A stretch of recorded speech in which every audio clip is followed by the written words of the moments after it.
Hello and welcome to the Talking Locs with Locitude podcast. This is episode number 29. Today I have with me Amelia Cole. She's going to introduce herself shortly and we're going to be having a conversation, I guess. And in the meantime, I'm still your host, Ade Balogun. So Amelia, welcome to the podcast. Can you please tell us a little bit about yourself?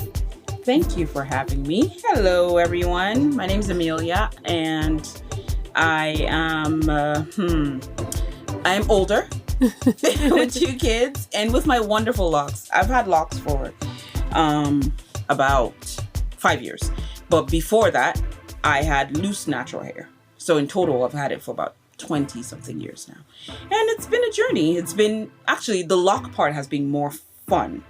So I started it begrudgingly. You know, my husband was like, you should get locks. I'm like, I don't feel like doing it.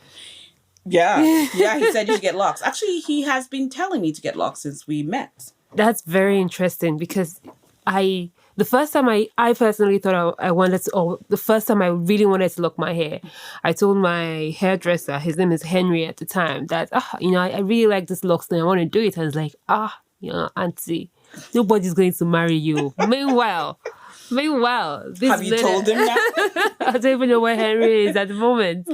Oh, but that's pretty cool. So for more context, Amelia has a buzz cut. She has shaved sides. Her hair is really fly, and her hair is always in a nice updo. She's very, very eccentric. And before we started recording, we were talking about piercings and tattoos, and we came across this video, which we'll probably get into maybe if we have time to get into it. Mm-hmm. So, do you think that having locks is like a bad gang statement? You know, have you had that vibe in the last 5 years? See, that's an interesting question, because that bad gang thing, it depends on who you're around, right? A lot of I'm Nigerian. Oh, I meant to say that. I'm Nigerian.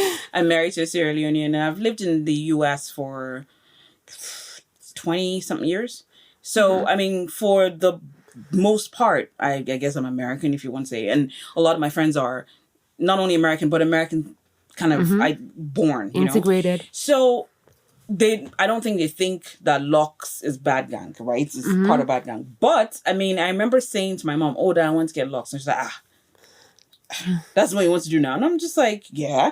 And my parents are very liberal compared to any Nigerian parents I know. So that bit of resistance was all I got, really. But I think more of the resistance or more of the looks were from older Nigerian aunties. Right. You know, when you go to a party and they're like, auntie, or some of them just outright look at you and be like, this is your hair. And okay, so I wasn't single when I had, locks. So but I can imagine Henry saying, You didn't have that problem. I actually have a nickname for people like that. I call them the Bad Belly Association. I'm telling you, they own it. Okay, so but we just watched this video. I think let me just get that out of the way. So today is April 24th, I think, and I think some 12 hours ago on Nigeria Instagram, I came across this video which I showed to Amelia and our producer, of a Nigerian father who was beating up his kid and literally forcefully cutting his locks. The boy appeared to be a teenage boy or maybe early 20s. Yeah, and I think the whole thing was about if you're under your father's house, why do you have locks? And the whole conversation, of course, when you come across such comments or such videos, it takes you directly to the comment section. Yes. And I saw that a lot of the comments were about, as far as you're under your father's roof, you shouldn't, have that kind of hairstyle. The father has the final say. You're not making any money. Why are you keeping locks and all of that? But it was really interesting because I'm like, nobody is really talking about what's bad about this hair. Yeah. How is it really different from the hair growing out of your head? What has made it automatically so bad that, you can't have it? And so I'm like... Those comments are implicitly saying something is wrong. Saying, how can you have locks under your father's roof? It's not drugs. Right. Do you know what I mean? That comment is almost saying that locks are something clandestine, something you're doing something. obviously I'm ignorant because I was shocked by it. I'm like, wait, I'm sorry. First of all, I was shocked by the physicalness of the video. Like, why are you hitting Basically an abuse. adult? Like, he was hitting him and cutting his hair. Like, again, maybe I've lived in America too long because I'm like, I'm sorry, what? And the comments, Locs, what's wrong with Locs? Okay, so maybe we're connecting it to these cultural, which is also partly religious, this whole dada thing. What's wrong with dadas? Is it that were they also said to be like what was the thing about dada being bad? Okay, so for the little I know, and I think I mentioned a little bit of it in the Pondering podcast, episode number 28 before now, the little I know about Dada and the Celestial Church is that a lot of times when these kids are born, they are taken to somebody called an Oli, which means like maybe a holy priest, who kind of helps to foresee the child's future. And the priest would say, this child has some obstacles in their life. Do not cut their hair for 5 years, for 6 years, or until the child says so. So I have to interrupt there. Yeah. Are you saying that this is part of the Celestial Church? So this person is claiming to see the future? So I'm speaking very loosely. Okay, We're just gisting now. I really don't know because it's also tied to some parts of the Bible and Samson and his hair, right, and cutting off his power. That's true. So I don't practice this religion, so I really don't know what the specifics are, why they do what they do. But from the little research I have done, that's what I found out. Okay. And because we are African, when you do not cut a child's hair, it will lock. I mean, hello. So it's not like there's anything special about the hair. No. It's just if any child doesn't comb the hair, it will lock. That's it. So there's really nothing wrong with it in my perspective. No. And I think it's easy for me to say because, I make money off hair. But having two boys yourself, how old are your boys now?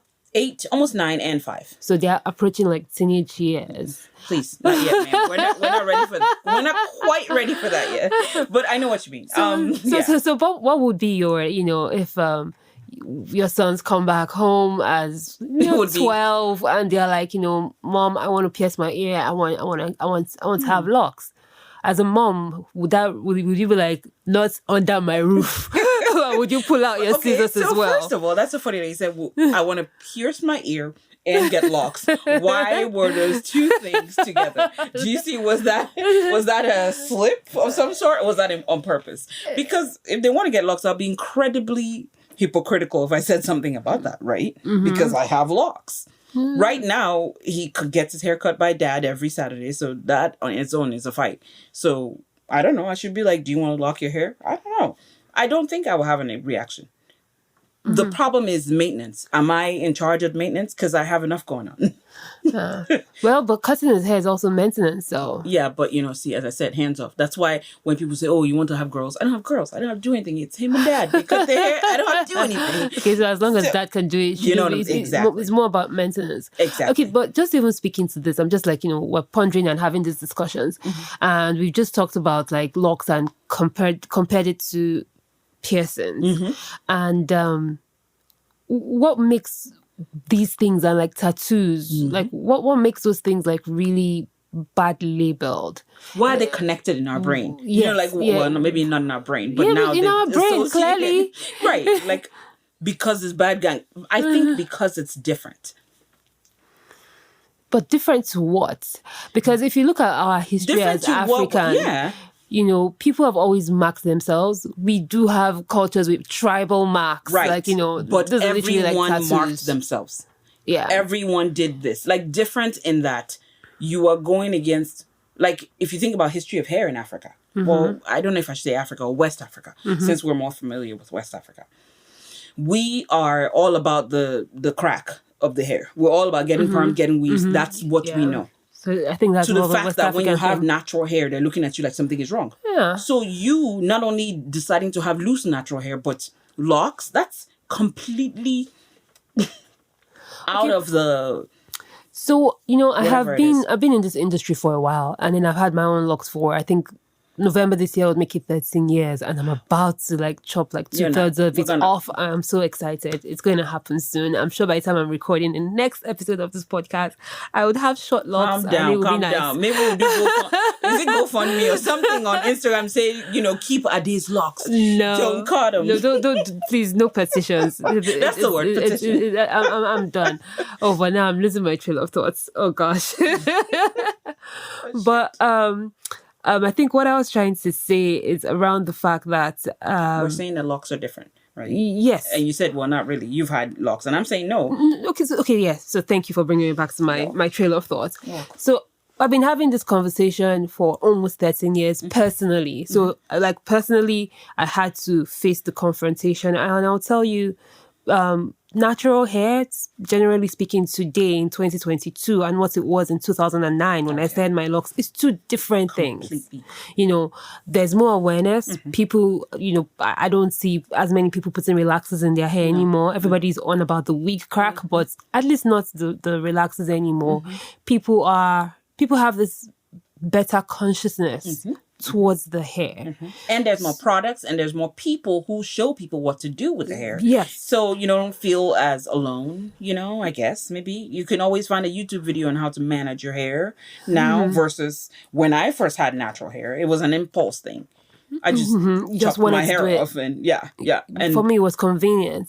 So, but the point is, so in 2022, are we still not able to really see what makes us feel negative about locks? Or is it just you and I that are imagining it? Is there still that negativity? Clearly, someone just beat up his son 12 hours ago. Yes. So, I don't... Well... Or is it because it's a guy, I don't know. Maybe that question is two-part. Because for you, I'm sure your listeners know that you have the same lockitude business in Nigeria. The fact that you have a lockitude business in Nigeria and it's making money might be an answer to part of your question. There is still some negative, maybe it always will be because we always fight every change that comes to culture. But the fact that you have business for people who are coming to get locks is a good thing. Yeah. So it's both and, I guess. We're going to hold tight to our ideas about locks and other things because, come on, if we know ourselves, especially when it's connected to religion, oh my God, we're so gung-ho on, I know that's how it is. And this whole, as we said, Dada thing, we don't have the facts or the, hard details about the history of Dada and what it is that makes us fight it so hard, especially when it comes to religion. But when it comes to before, it used to be like, it doesn't look nice. But that's a lie. It does. I think I have a solution. I have a proposal. Okay. I found it. This is an eureka moment. This is the solution to all our problems in the lock community.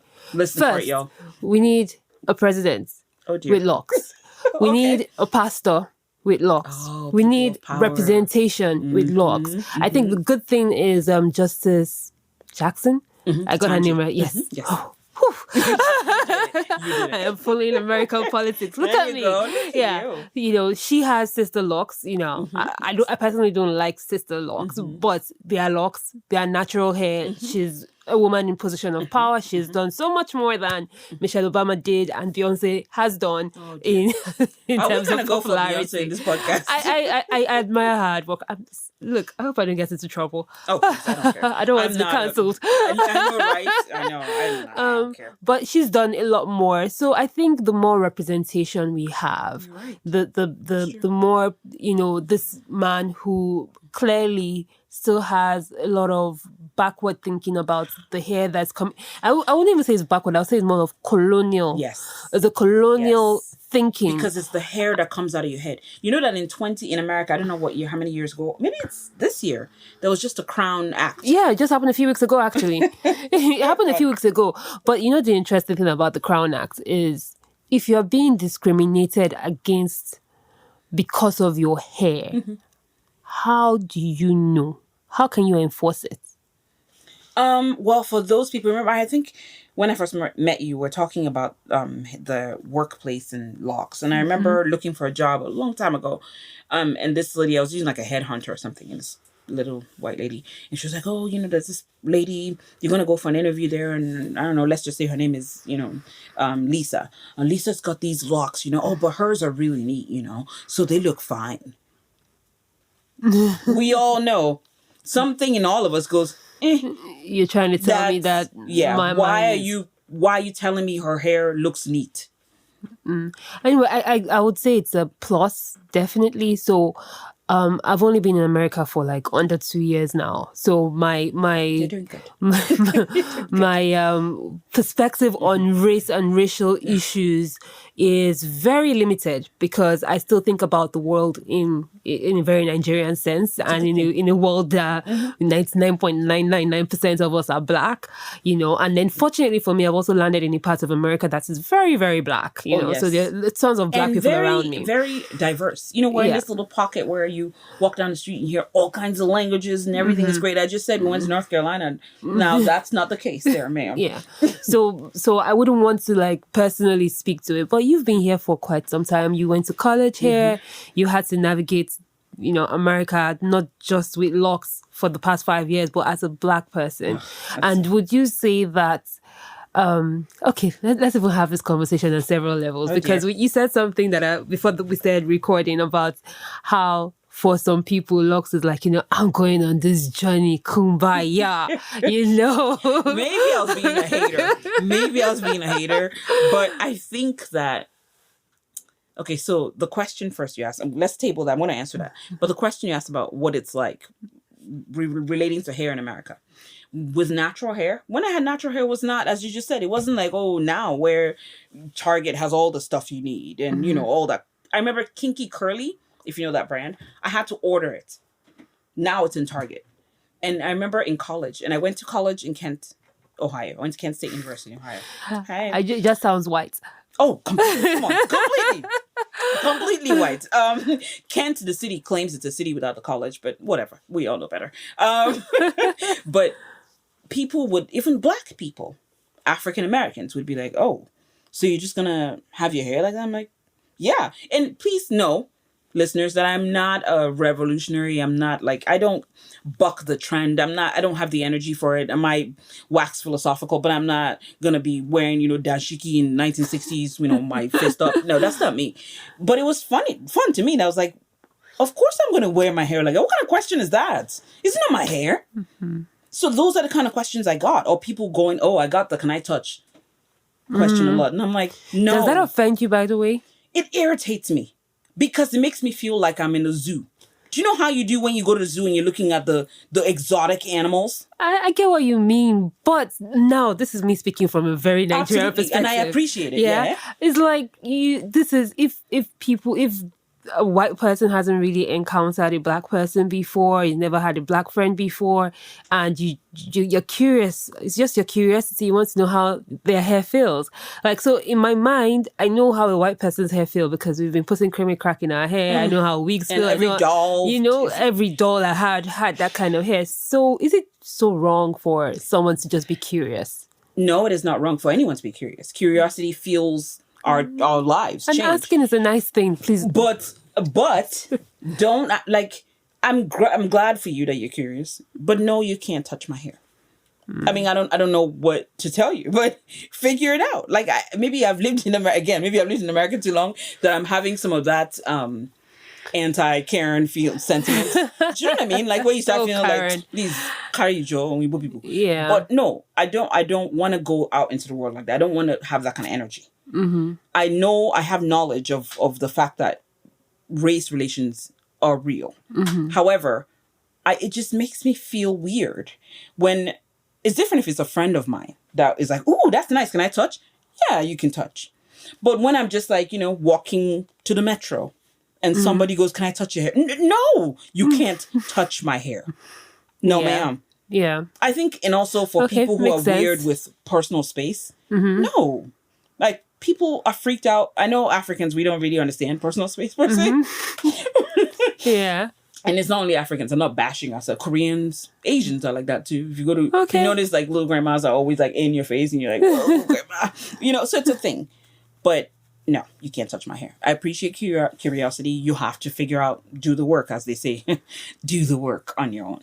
So I can understand curiosity. I can understand that you don't know what it feels like, but I don't want to be your test case. Yeah. Okay. Makes sense. So I got a lot of that. Makes some sense. Yeah, I got a lot of that. Makes some sense. And I have a lot of, like, in when I went to college, my friends till today are white. So I have a lot of friends who are white. And then, of course, we'll talk about it and we'll have open discussions and they'll want to touch it, and that's cool.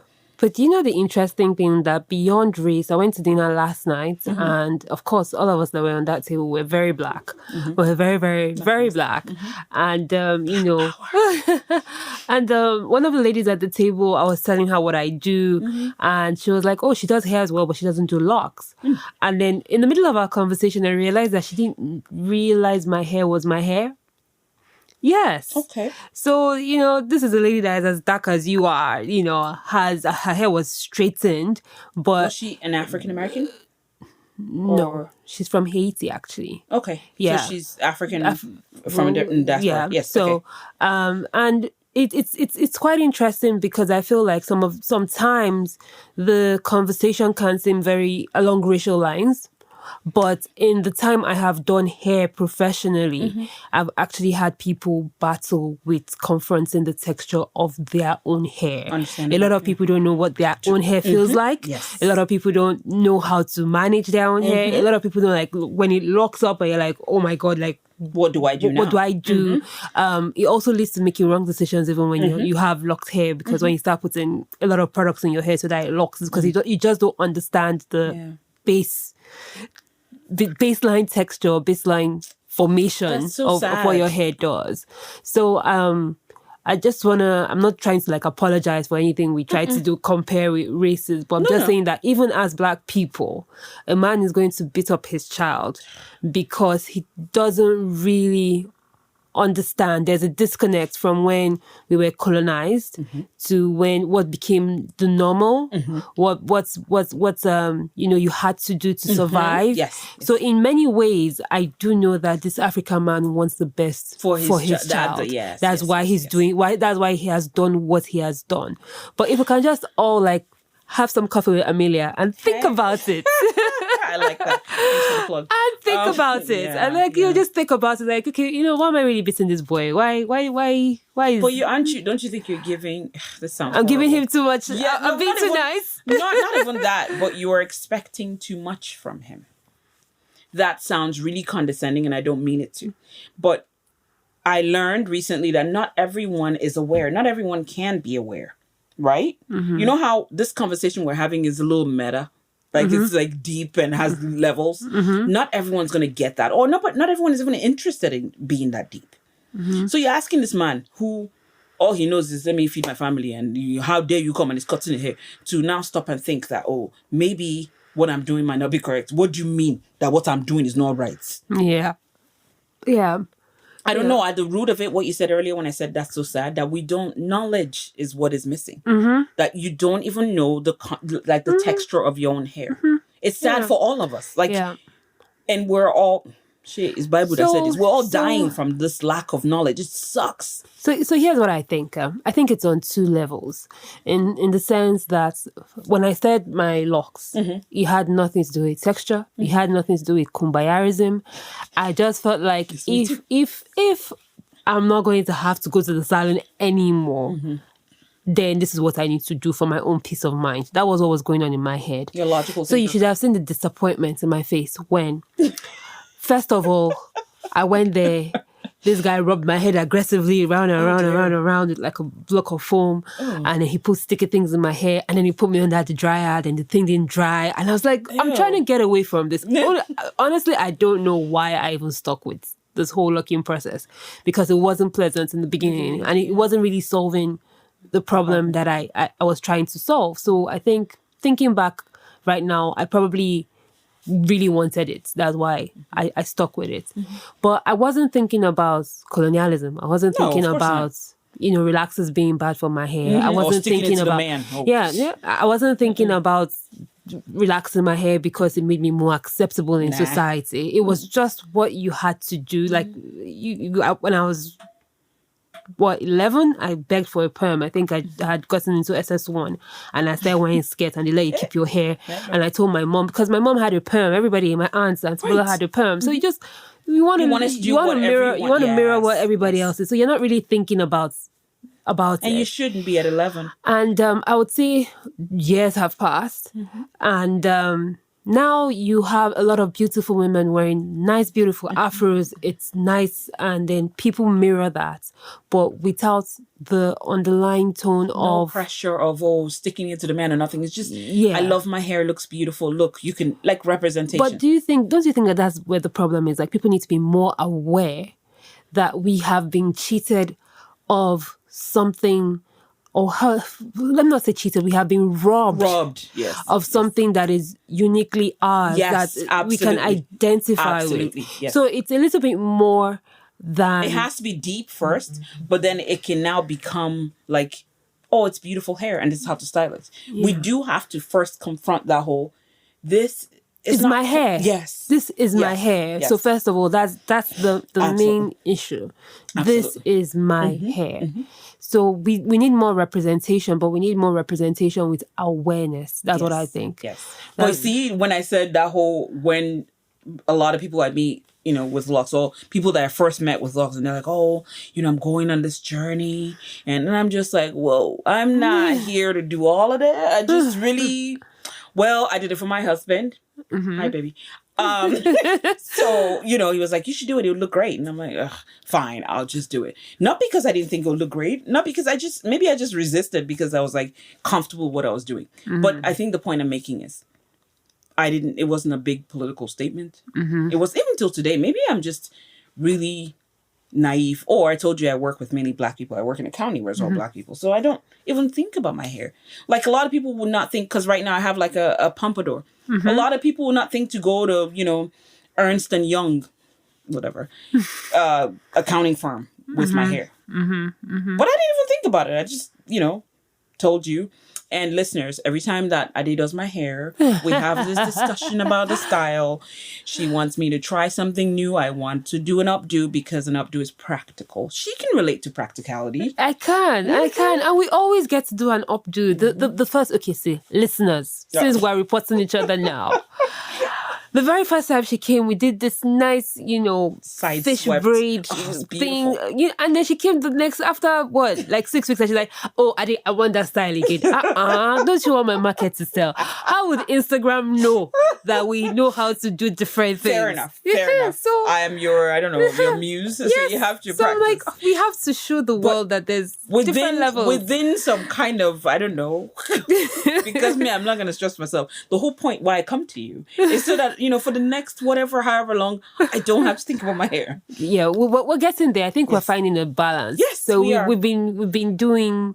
I know the second time we changed it up a little bit. Yes, now we're doing well. It's a burgeoning relationship. We're getting there. The next time your next appointment. Oh Lord, I'm not ready to think about that one yet. Please, we'll see how that goes. But I think everyone should get locks. I mean, now, when you look at Instagram, it has become, Instagram is something else, but now it's become this whole high maintenance thing too. Oh my God. You see people flat ironing their locks, brushing their locks, loosening the ends of their locks to get curly ends. It's a whole Yeah. And for people who went into it for just low maintenance, chill, wash my hair and, moisturize it and go on. Now it's like, oh my God. Then you start feeling this weird pressure. Like, am I not doing anything? And I'm just like, no, I'm good. I'm good with this. Maybe it's because we as humans, everyone wants to be the next new thing. And we're at that age where you can also advertise your next new thing to the whole world. Instagram, at the same the next time. second. And you want to go viral, so it doesn't even make sense anymore. Nope. What you do, you just want to go viral. But so honestly, some of the things I've seen, I'm just like, oh God, I don't even have the energy to fight and talk on these platforms, because I'm like, I guess that's the point. Do you feel like you have huge responsibility on your shoulders for the information, just spreading knowledge about locks? Because again, not only are you a loctician, but you have locks as well. So do you feel like the pressure of